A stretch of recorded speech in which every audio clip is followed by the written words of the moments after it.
Halo semuanya, selamat datang kembali di channel Sambal Ngotoke. Jadi setelah 1 tahun tidak upload video, akhirnya ini upload video lagi. Jadi di video hari ini saya pengen sharing, membagikan sebuah materi, karena saya rasa materi sangat menarik buat kalian semua yang masih muda seperti saya juga yang masih muda. Jadi saya pengen membagikan cuplikan waktu saya membagikan materi di Stay. Jadi hari ini kita akan main games tebak gambar. Ini apa ini? Kenapa hari ini? Jadi ini adalah games promosi barang. Jadi guys, boneka ini ya harganya sangat-sangat murah, tapi dia lucu seperti saya, ya kan? Box HP yang isinya kosong karena saya lagi pakai HP-nya sekarang, dan ini harganya sangat murah. Jadi kita akan membahas tentang, judulnya adalah kalau tahu salah ya jangan dilakuin. Menurut saya ketika kalian gagal dalam aspek pergaulan, maka otomatis kalian akan gagal juga di beberapa aspek yang lain. Jadi saya mengilustrasikan pergaulan seperti sebuah akar yang besar pada sebuah pohon. Kalian akan mendapatkan hubungan relationship yang baik, kalian akan sukses, dapat keluarga yang sejahtera. Tapi kalau kalian memiliki akar pergaulan yang buruk, kalian lihat ya apa yang akan terjadi.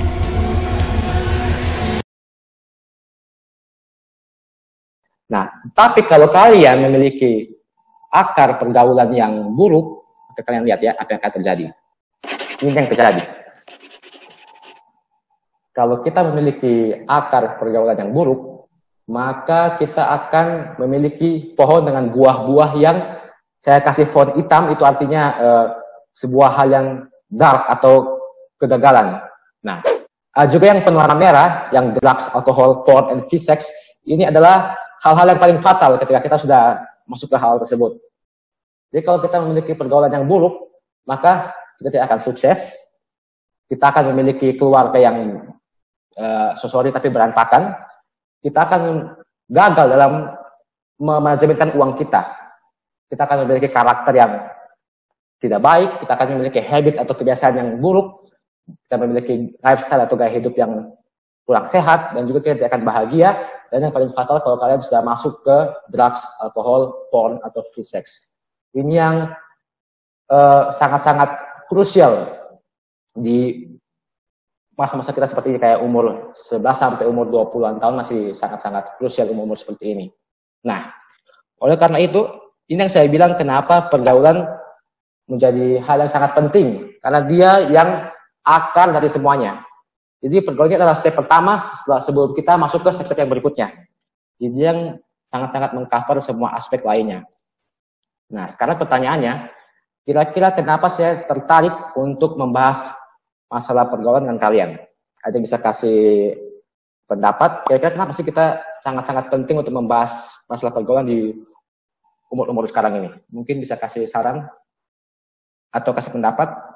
Kalau menurut Tiffany, kenapa coba Tiffany? Kenapa kita sangat-sangat penting untuk membahas pergaulan di masa-masa kita sekarang ini, di umur-umur remaja seperti ini, coba? Oke, saya juga masih remaja, sayangnya. Ya, iya, saya percaya. Ini masih umur 16 tahun. Percaya. Itu. Ya, percaya. 16 tahun, tapi berapa tahun lalu? Oke, memang orang bicara pergaulan itu penting, karena pergaulan itu sama dengan bagaimana kita orang bisa meningkatkan kita orang kualitas hidup. Karena kalau orang mau baca dulu di Amsal 13 ayat 20 ya. Amsal 13 ayat 20. Pin baca, siapa bergaul dengan orang bijak menjadi bijak, tetapi siapa berteman dengan orang bebal menjadi malang. Jadi maksudnya kita bukan tidak bisa berteman dengan orang-orang yang negatif, karena Tuhan itu kan bilang orang itu harus bisa jadi garam dan terang dunia. Jadi kita orang bukan tidak bisa berteman dengan orang, tetapi kita orang harus tahu DP batas-batas. Dan kita orang harus bisa lebih memilih teman-teman yang bisa membangun kita orang pe kualitas hidup, yang bisa membangun kita orang pe iman. Contoh misal begini, orang di sekolah kita orang so tahu kita orang itu nyandak pede, orangnya nyandak percaya diri. Nah, satu waktu kita orang dapat tugas, kita orang harus bisa berbicara di depan banyak orang, misalnya gitu.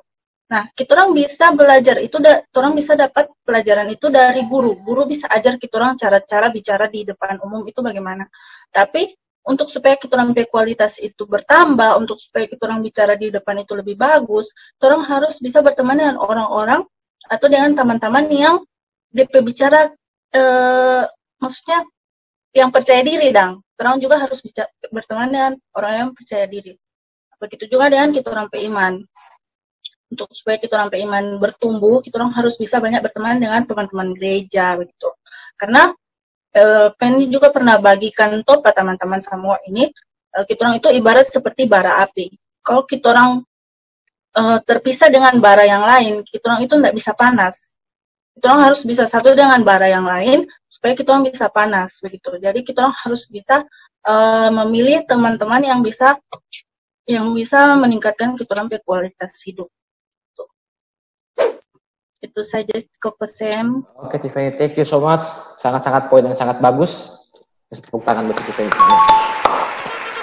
Sangat membantu saya, luar biasa. Oke, jadi seperti itulah.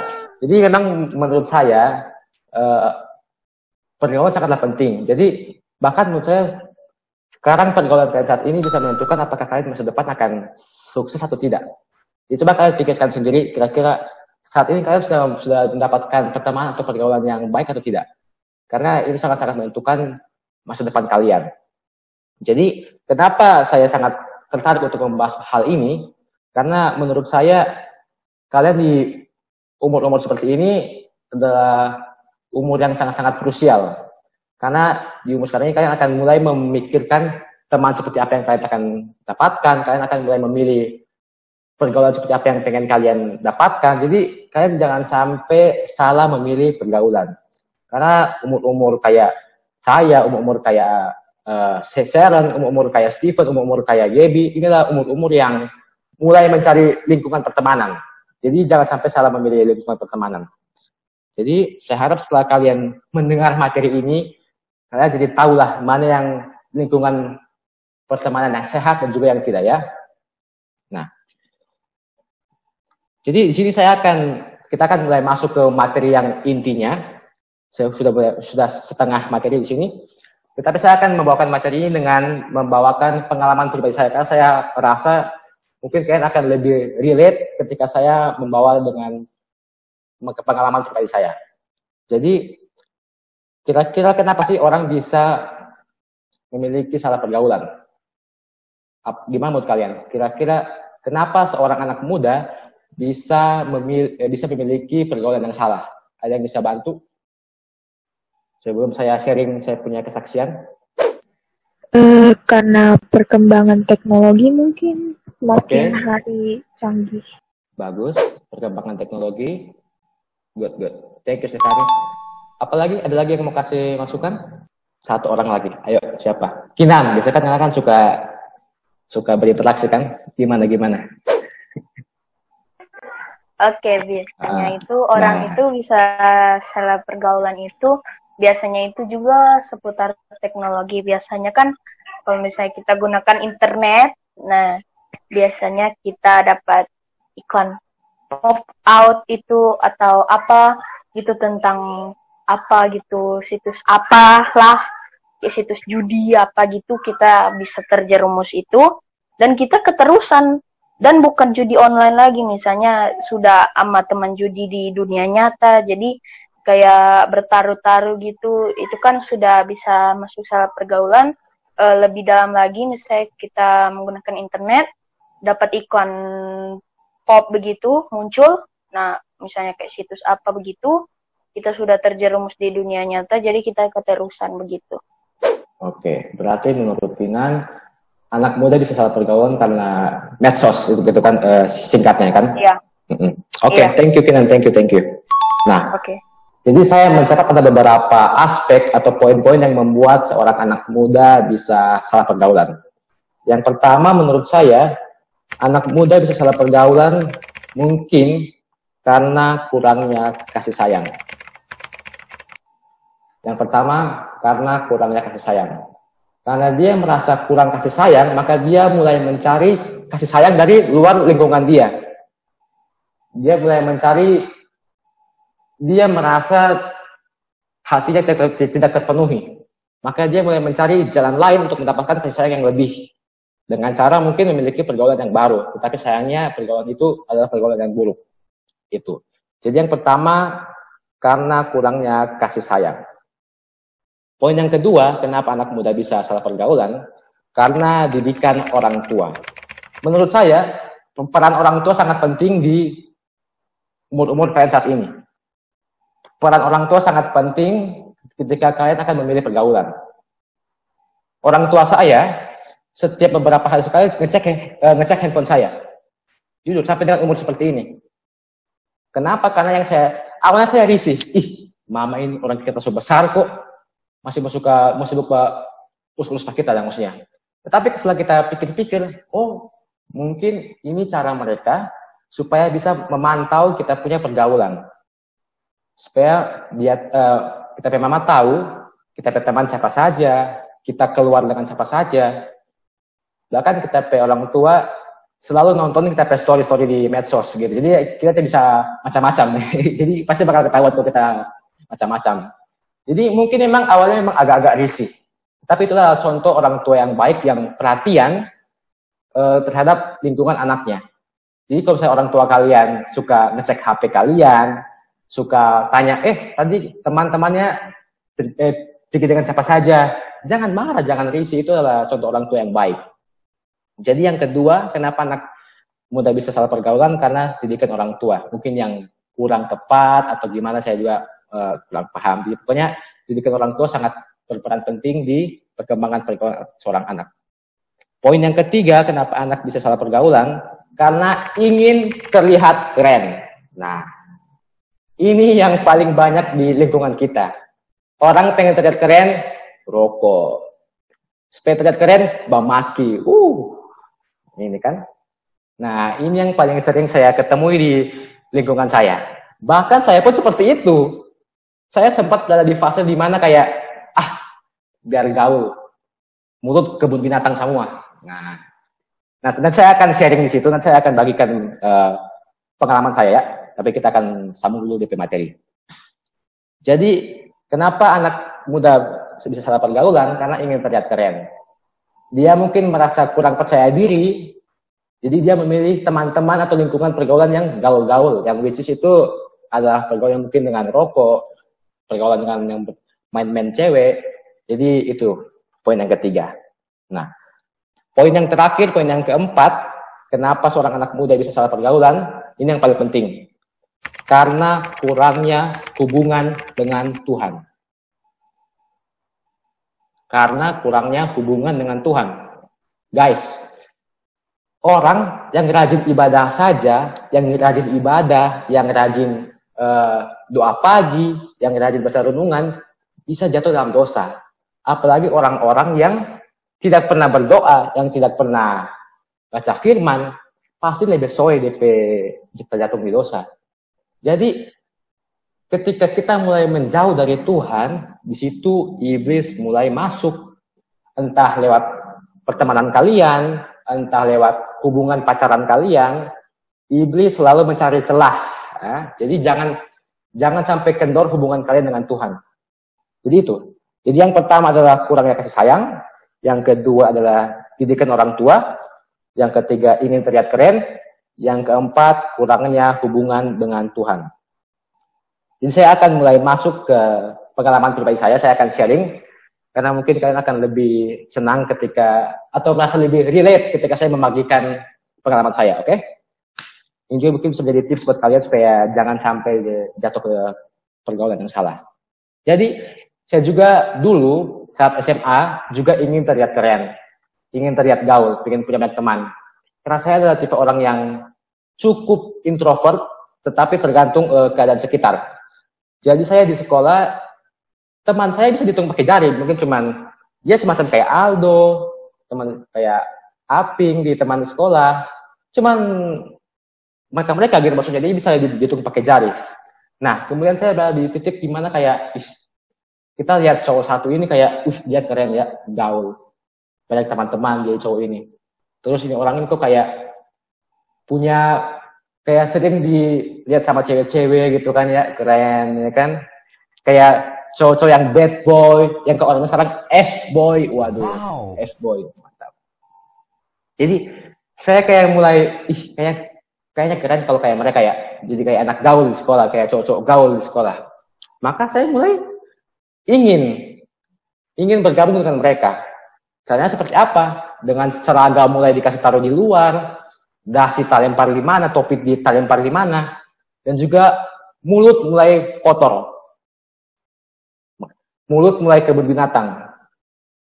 Panggil teman bukannya panggil nama, tapi panggil pakai, woi, aduh. Ini betul, jadi saya juga pernah ada dalam fase-fase yang ingin menjadi nakal di sekolah. Karena kan saya kan ya teman-teman yang cocok kayak dengan cewek-cewek di ujung, di belakang sekolah dengan cewek-cewek, gandeng-gandeng cewek, pegangan tangan, rokok, kan kayaknya gaul gitu kan. Jadi saya ingin terlihat kayak mereka. Maka saya mulai mencoba, saya mulai menjadi anak yang nakal. Bahkan mungkin kan belum pernah tahu, saya bahkan waktu SMA sempat hampir di DO dari sekolah karena absen yang sampai 2 bulan waktu itu. Luar biasa kan, keren kan, gitu, gaul. Jadi itulah. Jadi saya pernah berada di fase-fase yang ingin terlihat kayak bad boy, F-boy aja. Nah, jadi saya mulai memiliki bahasa-bahasa pasar istilahnya. Kemudian satu momen ketika sekolah kami mengadakan study tour. Sekolah kami mengadakan study tour ke Manado. Jadi kami setiap kamar ada 4 orang, cowok cewek dipisah yang pasti. Jadi setiap kamar ada 4 orang. Nah, kebetulan saya dapat teman sekamar yang agak sedikit bandel gitu ya. Yang suka ngomong kasar, yang suka pikiran-pikiran jorok, dan juga yang suka ngerokok atau vape waktu itu. Karena waktu itu masih zaman-zamannya vape waktu itu baru keluar. Nah, kita disuruh 4 hari dengan mereka, dengan lingkungan yang kurang baik karena teman-teman yang seperti itu, maka otomatis saya akan terpengaruh dengan mereka. Betul tidak? Saya mulai terpengaruh, pengen jadi nakal kayak mereka. Jadi suatu saat teman saya ini sedang pegang vape. Entah dia lagi isi dia punya apa gitu, saya kurang paham, lagi pegang vape gitu. Dan kita mulai perhatikan kayak keren ya kalau kita punya vape ya. Kayak keren kalau kita nge-vape gitu ya, bisa keluar asap dari mulut gitu kan. Kayak keren ya. Dan kita kayak, mungkin karena dia lihat kita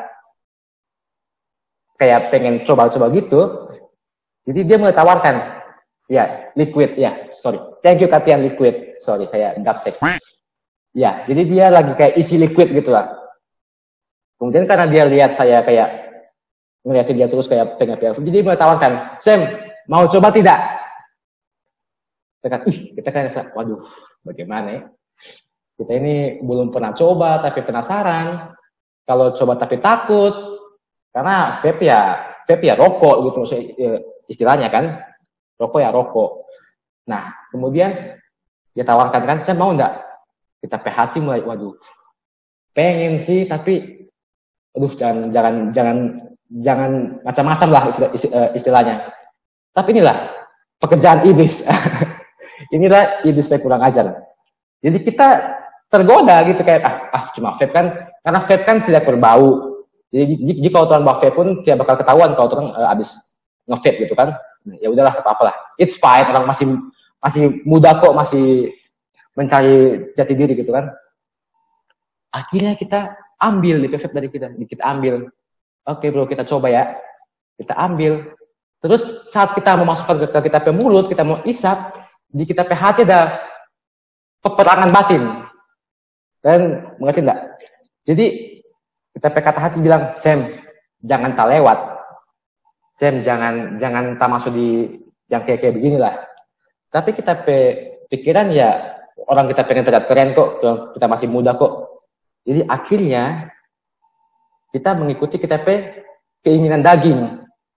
Kita cobalah, kita mulai isap. Satu isapan panjang aja. Kita isap, terus kita tiup. Tahu enggak apa yang kita rasakan setelah itu?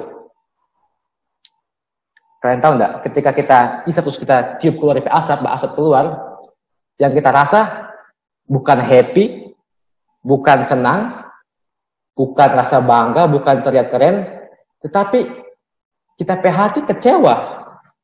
Kecewa dengan kita diri sendiri. Karena ada mulai kayak ada pemikiran, kita kok goblok banget sih pengen yang kayak begini. Karena kita adalah seorang anak yang dibesarkan dengan keluarga yang pelayanan, keluarga yang hamba Tuhan. Jadi kita kayak melanggar peraturan dalam keluarga, kita rasa. Dan kita kayak merasa kita mencemari kita diri sendiri. Mau itu kesehatan, mau itu tentang dosa. Pokoknya kita melakukan dosa yang baru. Jadi kita berpikir kita ini banyak dosa, kok jangan tambah-tambah dosa lagi, gitu, istilah begitu. Jadi DP malam kita tidak bisa tidur. Semalaman kita tidak bisa tidur karena kita mulai berpikir, aduh, kita tak salah kita ini. Karena kita mencoba sekali, takutnya kecanduan kan, karena bahkan banyak yang kecanduan karena dari awalnya coba-coba. Kita mulai khawatir karena kita pikir, bagaimana kalau kita orang tua tahu, bagaimana Tuhan hati kira-kira ya, kan kita kan berpikir seperti itu. Sepulang dari Manado itu, kita masih tetap berusaha ingin terlihat gaul, terlihat keren, kayak berjalan dengan cewek-cewek, keren kan. Ganteng sana sini, pegang tangan sana sini, aduh. Jadi supaya terlihat cool gitu, terlihat keren. Tetapi semakin saya berusaha untuk terlihat keren, semakin hati saya kayak berbicara kayak, Sam, this is not you. Ini bukan diri yang sebenarnya. Semakin kita semakin kita berusaha untuk terlihat keren, semakin ada pergolakan di kita hati. Di kita hati kayak berbenturan dengan suatu hal gitu. Kayak, ini nggak benar nih kayaknya. Ini kayak kita terlalu jauh kayak kita melangkah. Memang waktu itu juga kita ada di masa kayak dimana kayak kita sudah tidak pernah lagi berdoa, tidak pernah lagi dengar lagu rohani, dan juga memang lagi jauh dengan Tuhan istilahnya. Jadi iblis gampang masuk istilahnya begitu lewat pikiran dan pergaulan. Jadi semakin kita berusaha untuk terlihat keren, semakin kita merasa kita ngapain sih sebenarnya ini? Sebenarnya sih apa yang kita cari sebenarnya sih? Semakin kita merasa kayak itu bukan kita. Kita merasa ini bukan Samuel yang kita kenal. Nah, dan tiba-tiba ada suara kecil di kita hati yang berbicara kayak, Sam, kamu bodoh kalau tahu kebenaran, tapi masih melakukan hal yang salah. Sekali lagi ada suara kecil di kita hati bilang, Sam, kamu bodoh kalau tahu kebenaran, tapi masih melakukan hal yang salah. Kita tersentak kayak, wow, suara siapa ini? Dan kita mulai berpikir bahwa, oh iya, kita ini anak umur 18 tahun yang kenal Tuhan dari kecil, beragama Kristen dari lahir, pelayanan, punya banyak pengalaman dengan Tuhan, maupun itu tentang mujizat, banyak pengalaman dengan Tuhan saat happy, saat sukar, tetapi kita kan masih bisa berpikiran untuk seperti itu. Jadi saya sangat kecewa dengan diri saya sendiri karena kita ini anak yang rajin masuk gereja, tapi kok kita masih punya pikiran yang kayak begini ya. Jadi saya mulai tersentak dan saya berpikir kenapa saya masih mau melakukan hal yang salah. Padahal saya tahu itu hal yang salah.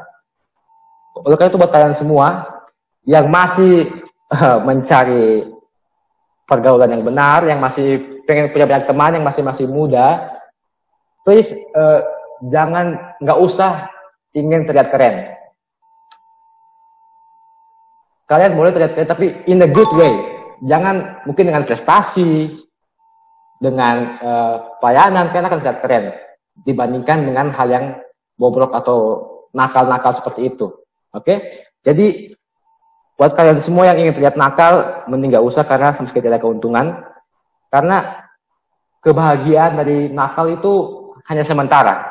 Tetapi sisanya akan datang rasa kekecewaan, rasa ketakutan, rasa apapun karena kalian sudah melangkah terlalu jauh dari Tuhan. Nah, endingnya ini kita sudah sampai di ending. Terserah kalian mau memiliki pergaulan seperti apa, karena kita juga tidak bisa melarang atau memaksa kalian, karena itu semua hak kalian mau punya pergaulan yang nakal, kalian mau punya pergaulan yang baik, terserah kalian, up to you. Karena kita sebagai mentor hanya bisa membimbing dan juga kasih saran atau pendapat, tetapi semua action itu sama kalian. Karena banyak juga yang bilang kalau, oh mumpung masih muda, mending senakal-nakalnya, gitu kan? Biar aja pas tua tidak menyesal. Banyak yang berpikiran kalau mumpung masih muda, yuk kita senakal-nakalnya. Terserah, kalau kalian seperti itu terserah. Karena banyak orang-orang yang awalnya pengen nakal di masa muda, tapi malah keterusan karena terlalu dalam, tenggelam dalam pergaulan yang buruk. Jadi buat kalian semua, jangan tunggu jatuh sampai ke tanah dulu, sampai tergeletak ke tanah, baru kalian mau bangkit dan bertobat. Jangan buang-buang waktu kalian, karena hidup ini terlalu singkat, hidup terlalu berharga untuk disia-siakan. Dan saya pun sebenarnya menyesal, kenapa saya di umur segini baru mulai pelayanan. Saya cukup menyesal kenapa sekarang di umur seperti ini baru saya mulai aktif pelayanan. Karena saya sudah merasa terlalu banyak membuang-buang waktu itu. Jadi buat kalian semua, jangan menunggu sampai jatuh dulu ke tanah sampai tergeletak, baru kalian mau bertobat dan mulai memiliki program yang baik. Oke, that's it for today guys. Silakan saya kembalikan ke host. Ya, jadi itu adalah cuplikan dari materi yang saya bawakan di stay kemarin. Saya harap kalian semua bisa mengambil dan juga mengerti dari poin-poin yang saya sampaikan. Karena kita sebagai anak muda memang harus pintar-pintar dalam memilih pergaulan, jangan sampai salah pergaulan. Oke, sebenarnya setelah saya menyampaikan materi, kita masih ada lagi satu acara, yaitu Q&A. Tetapi saya tidak akan menanyakan hal itu karena di situ para member stay banyak yang menceritakan masalah pribadi mereka, dan juga mereka juga sering menanyakan pendapat kita tentang masalah mereka. Jadi saya rasa itu sangat personal buat mereka. Dan juga kita dalam stay juga mengajarkan bahwa apa yang kita ucapkan dalam stay, apa yang kita keluarkan dalam stay, cukup dalam stay saja, jangan sampai orang lain tahu. Jadi kita sangat-sangat menjaga privasi dan juga rahasia mereka. Jadi cukup sekian, terima kasih sudah menonton. Dan saya cuma mau kasih tahu bahwa akun ini, channel YouTube ini akan segera aktif kembali setelah setahun tidak tayang. Setelah setahun channel ini kayak mati, saya cuma mau bilang bahwa saya sudah hadir kembali dengan warna rambut yang baru dan juga dengan beberapa equipment kamera yang baru. Jadi cepat atau lambat saya akan mulai kembali aktif di dalam YouTube ini, oke? Entah itu dari vlog atau video-video yang lainnya mungkin. Saya juga belum tahu, tapi cepat atau lambat saya akan segera kembali ke channel ini, oke? Dan akan segera sering mengupload video-video baru. Jadi anggaplah video ini sebagai video pembukaan dan video pertama di tahun 2020 yang akan memberitahu bahwa saya akan segera kembali ke YouTube. Oke? Thank you semuanya. Sampai ketemu di video yang berikutnya ya. Oke.